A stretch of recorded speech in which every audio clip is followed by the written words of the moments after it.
Shalom bagi kita semua, saudara. Kita masih berada dalam program 40 hari hidup yang digerakkan oleh tujuan dengan menggunakan buku panduan dari bukunya Rick Warren, Purpose Driven Life, yang sudah diterjemahkan dan yang sudah ditambah beberapa atau yang sudah dibuat pokok-pokok yang perlu ditambahkan dan dibahas.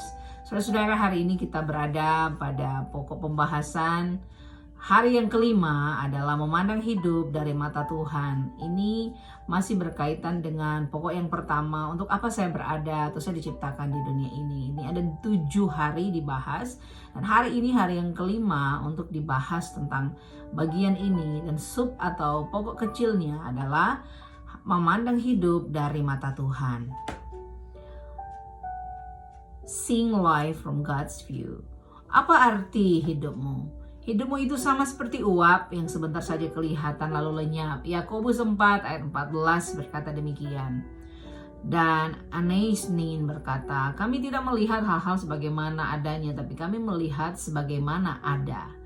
Kalau saya bisa bahasakan lebih simpel, kami tidak melihat yang tidak ada, kami melihat apa yang ada. Saudara-saudara, cara kamu memandang hidupmu membentuk hidupmu. Perspektifmu akan mempengaruhi bagaimana kamu menginvestasikan waktumu, menggunakan uangmu, memanfaatkan talentamu, dan menghargai relasi-relasimu. Jika ditanya bagaimana kamu menggambarkan hidup, atau citra apa yang muncul dalam benakmu, citra itulah metafora atau hiasan hidupmu. Itulah pandangan tentang hidup yang kamu pegang, secara sadar ataupun tidak sadar. Di dalam benakmu, itulah gambaran tentang bagaimana hidup bekerja dan apa yang kamu harapkan darinya. Kiasan hidupmu yang tak terucap mempengaruhi hidupmu lebih dari yang kamu sadari. Ini menentukan ekspektasi-ekspektasimu, nilai-nilaimu, relasi-relasimu, tujuan-tujuanmu, dan prioritas-prioritasmu. Jika kamu berpikir hidup adalah sebuah pesta, nilai utamamu dalam hidup adalah bersenang-senang. Jika kamu berpikir hidup adalah sebuah balapan, kamu akan menghargai kecepatan dan mungkin akan selalu tergesa-gesa. Jika kamu memandang hidup sebagai sebuah maraton, kamu akan menghargai ketahanan. Jika kamu melihat hidup sebagai sebuah pertempuran atau permainan, memenangkan sesuatu akan menjadi sangat penting bagimu. Apakah pandanganmu tentang hidup? Untuk memenuhi maksud tujuan Tuhan menciptakanmu, kamu harus menentang hikmat konvensional atau yang pada umumnya saudara percaya, dan menggantikan dengan kehiasan hidup yang alkitabiah. Alkitab memberikan 3 kiasan yang akan mengajar kita tentang pandangan Tuhan tentang hidup. Hidup adalah sebuah ujian. Hidup adalah sebuah amanat. Hidup adalah sebuah tugas sementara.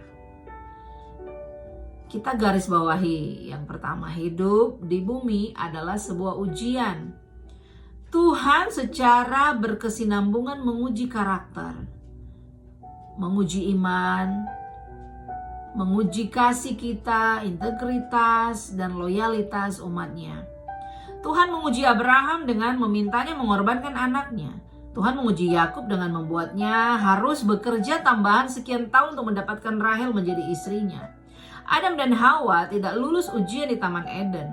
Daud tidak lulus ujian dari Tuhan dalam beberapa peristiwa. Tapi Alkitab juga memberi kita banyak contoh tentang orang-orang yang berhasil melalui ujian. Ujian-ujian yang besar seperti Yusuf, Ruth, Esther, Daniel. Tuhan secara berkesinambungan melihat responmu terhadap orang. Masalah, keberhasilan, konflik, penyakit, kekecewaan, dan bahkan cuaca.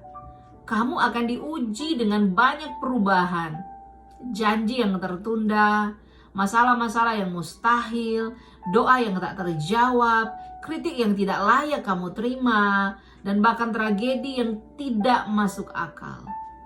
Tuhan menguji imanmu melalui masalah, menguji pengharapanmu dengan bagaimana kamu menangani harta milik, dan menguji kasih-Mu melalui orang lain.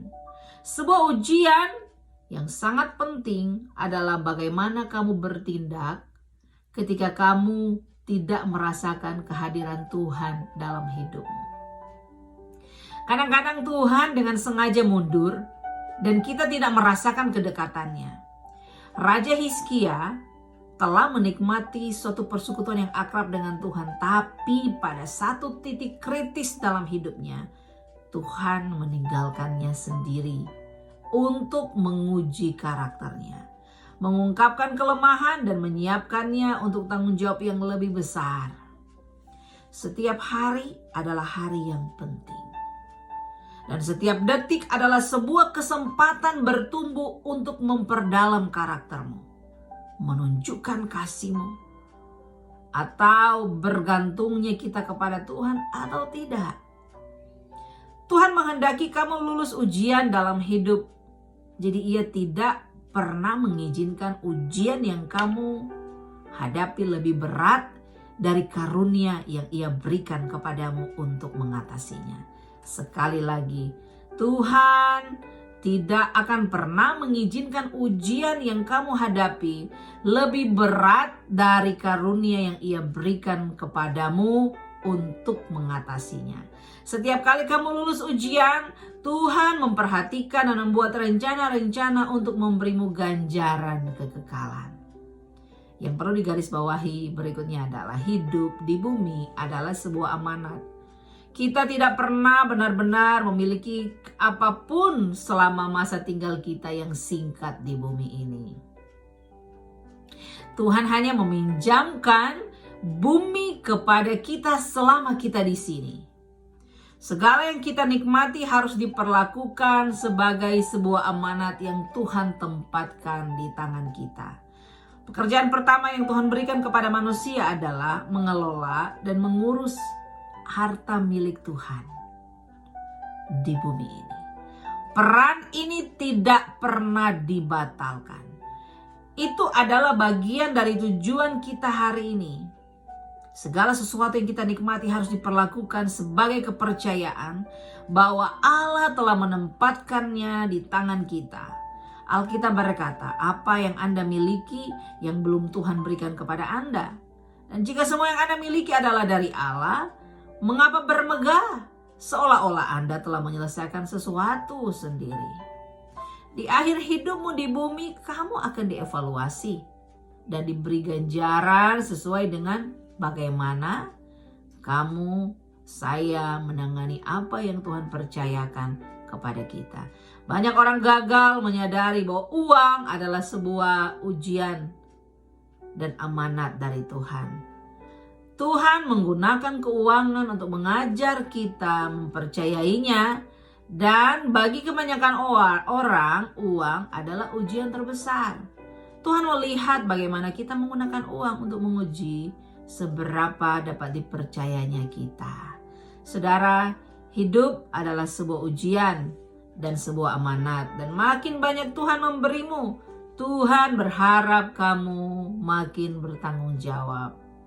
Masih ingat, ini tambahan dari saya, kepadamu yang banyak diberi, kepadamu akan banyak dituntut. Saudara, biarlah hidup adalah sebuah ujian dan sebuah amanat. Kita boleh pahami, kita boleh mengerti, dan kita boleh dapat buktikan bahwa saya dan saudara boleh memahami ujian dan amanat adalah bagian dari hidup kita setiap hari. Renungan hari ini memberikan kita ayat hafalan dari Lukas 16 ayat 10. Pertama pokok renungan, terus engkau renungkan ini berulang-ulang. Hidup adalah sebuah ujian dan sebuah amanat. Sekali lagi, Lukas 16 ayat hafalan kita hari ini juga 16 ayat 10a. Firman Tuhan begini berkata, barang siapa setia dalam perkara-perkara kecil, ia setia juga dalam perkara-perkara besar. Siapa yang setia dalam hal-hal kecil, dia pasti akan setia dalam hal-hal yang besar. Pertanyaan diskusi bagi kita semua, apa yang telah terjadi padaku akhir-akhir ini yang kusadari merupakan sebuah ujian dan ujian dari Tuhan, dan apakah hal terbesar yang Tuhan telah amanatkan kepadaku? Mari kita renungkan sekali lagi apa yang telah terjadi pada saudara-saudara hari-hari ini. Seperti saat ini coronavirus dan sebagainya. Kita renungkan ujian apa yang Tuhan izinkan saya alami dan apa hal yang terbesar yang Tuhan amanatkan dalam hidup kita. Mari saudara, dengan demikian saudara akan mengerti apa makna dan tujuan Tuhan ciptakan engkau di dunia ini. Mari kita berdoa.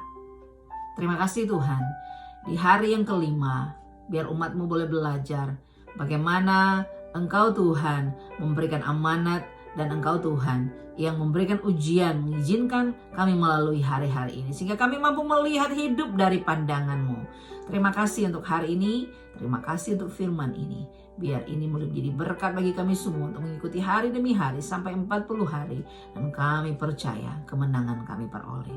Terima kasih dalam nama Yesus. Amin.